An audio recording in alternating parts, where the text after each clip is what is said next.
بسم اللہ الرحمن الرحیم۔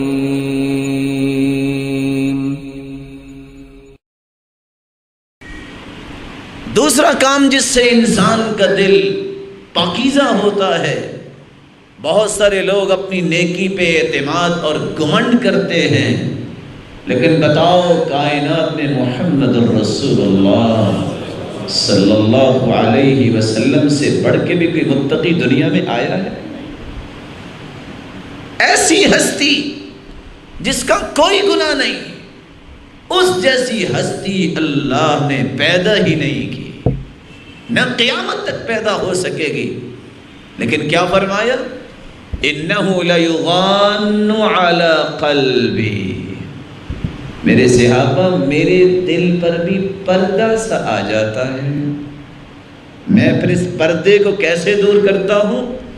فَأَسْتَغْفِرُ اللَّهَ فِي الْيَوْمِ 100 مرہ، میں 100 مرتبہ ہر روز استغفار کرتا ہوں اور اللہ کی طرف توبہ کرتا ہوں، رجوع کرتا ہوں۔ گاڑی جتنی بھی نہیں ہو، آپ جب تک بار بار اس کا اہتمام نہیں کرتے، مرر صاف نہیں ہو سکتا۔ بتائیے اس دل جیسا جو محمد مصطفیٰ کا دل ہے صلی اللہ علیہ وسلم، جس کے بارے میں عبداللہ بن مسعود فرماتے ان اللہ نظر فی قلوب العباد فوجد قلب محمد خیر قلوب العباد فاصطفاہ لنفسہ، اللہ نے پوری کائنات کو پیدا کیا اور دلوں میں جھانکا تو سب سے خوبصورت دل پایا تو محمد مصطفیٰ کو پایا، اس کو پوری کائنات کا سرتاج بنا دیا۔ ثم نظر فی قلوب العباد فوجد قلوب اصحابہ خیر قلوب العباد، پھر دیکھا تو صحابہ کرام کے دل پوری کائنات سے خوبصورت دل نظر آئے۔ فجعلہم وزراء نبیہ، ان کو اللہ کے رسول کے وزیر بنا دیا۔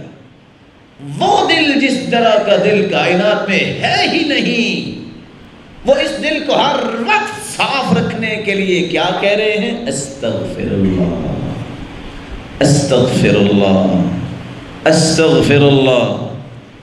دل اس وقت تک پاکیزہ نہیں ہوتا جب تک انسان کثرت سے استغفار نہیں کرتا۔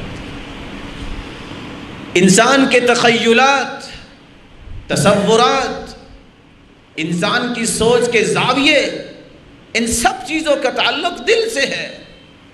انسان کیا چاہتا ہے؟ اس لیے دل کے اندر تیسری چیز جس کو کریت کے نکالنا چاہیے، تب دل پاکیزہ ہوگا۔